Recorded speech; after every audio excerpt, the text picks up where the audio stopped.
Hi friends, it's Jessica and I'm back. Last month I released my first video and it was nothing about fashion or image consultancy or strength finders. It was honestly all about relationships and to share with you a little bit of my personal journey of some of the things that I've learned within conflict management. The video is called 5 Ways to Handle Conflict Management and Come Out on Top, and it's on my YouTube channel, or you can visit my new blog, beautybrains.org, and it's under the brain section of my videos. Please check it out when you get a chance. Now, I did have a lot of feedback in regards to thank you. This was really challenging for me. I needed to hear this, and I just want to remind everybody that I do not have this perfected. This is something that I'm continually learning and reminding myself every day with every relationship that I have. This is what I know. It's always worth it though. Any good thing that you have in your life is always worth the investment, and any good thing that you have always has those challenging moments that you have to work through and be willing to work through.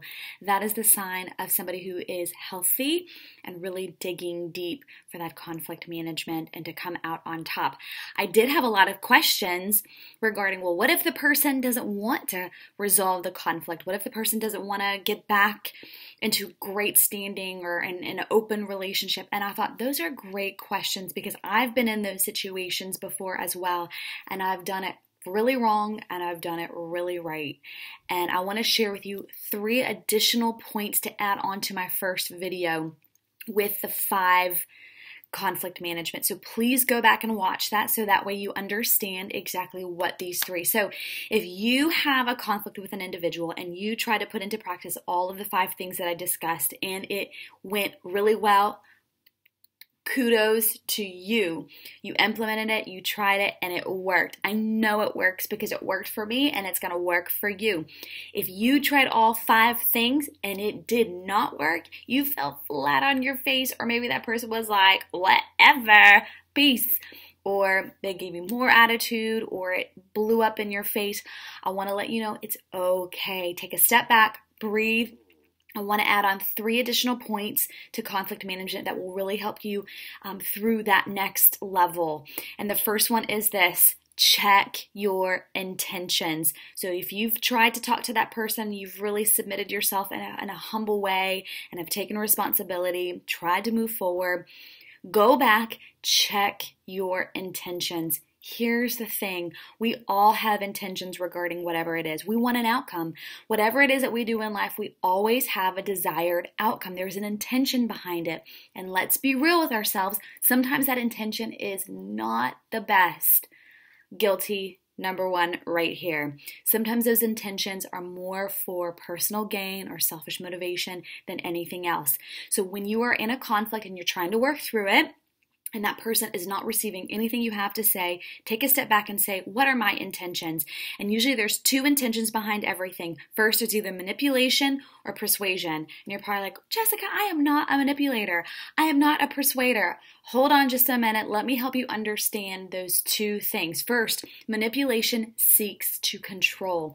This is the person who forces the resolution on somebody and wants to control the situation and wants to control the outcome and wants to control what this person is saying and not saying. That is not going to resolve anything. Take a step back and say to yourself, am I trying to control the situation? The first sign that you're trying to control the situation is if you are doing the majority of the talking, because persuasion seeks to cooperate. Listen, we all want to be good at positive persuasion, which means it's not personal gain, it's corporate win. That is what persuasion does. And persuasion seeks to cooperate, which means you listen. You turn these beautiful ears into something that is hearing what the other person is saying. That is the true test of intention. So are you manipulating the situation, seeking to control, talking way too much? Slow that roll, girl. Or are you seeking to cooperate, which is persuasion? You seek to listen. You want to hear. And let me tell you something. In a conflict, you must be willing to hear the other person's story, hear the other person's heart. It might not make sense to you. It might not even ring true to you. You might in your brain or even in your heart say to yourself, that is not what happened at all. They do not have it. Let me give them a piece of my mind and let me tell them exactly what it is.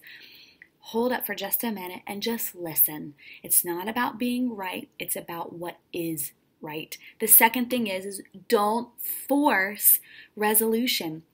If you've done everything, you've really checked your intentions, you've really submitted yourself in a humble way, you've really tried to move forward and it's not getting anywhere, don't force it. There's nothing worse than forced resolution. It doesn't work for anybody. And you want it to be something where both parties come together and say, I'm willing to give in something and I'm willing to give up something. That's what healthy compromise says. And you want that within this resolution. Don't force it. Present your willingness and your humility in the process. Be willing to say, I want to work this out. And also, again, humility says, I take ownership for my part. I am submitted to whatever needs to happen to move this forward. That's what humility says. And then give them time to process your request. If you've presented your request and they are not ready to talk about it, it's okay. Don't force it. Again, it must be mutual. People must want to come together and work this out. So give them time. And you know what? That time could be a month. That time could be a year. That time could be even just 24 hours. Do not force it. I've been in a situation where I have forced resolution. Honestly, I thought I was fighting for a relationship. I thought I was fighting to keep and maintain a really great relationship that I had invested in for years. And I forced it. And it was tough. It was hard. It was not healthy. It was not right. Needless to say, that the relationship did not bounce back to where it needed to be. I forced the hand. And I look back on it and I think to myself, I needed to give it time. Time really does help the process along. The last point is this. Treat them as though you have resolved the situation. Yes, you're hearing me, that you have resolved the situation. So both privately, continue to believe the best, continue to mean the best, talk the best to those whom you love the most about the situation. If it's one of your close friends, continue to believe the best, that resolution will happen. Publicly, continue to speak the best. Do not fight for resolution, but then behind their back or to other people, continue to bash the person, bash the situation, speak negatively. It communicates a mixed emotion. It communicates mixed intentions. And again, if you really want to resolve something, you must be willing to A, privately continue to believe the best in your heart, continue to tell yourself it's going to work out and things are going to come together, and B, publicly continue to speak the best. All right, let's wrap it up. First one was check your intentions. Manipulation seeks to control. This is the person who wants to talk throughout the whole thing. Or you want to seek to cooperate. This is the person who wants to listen. Number 2, don't force resolution.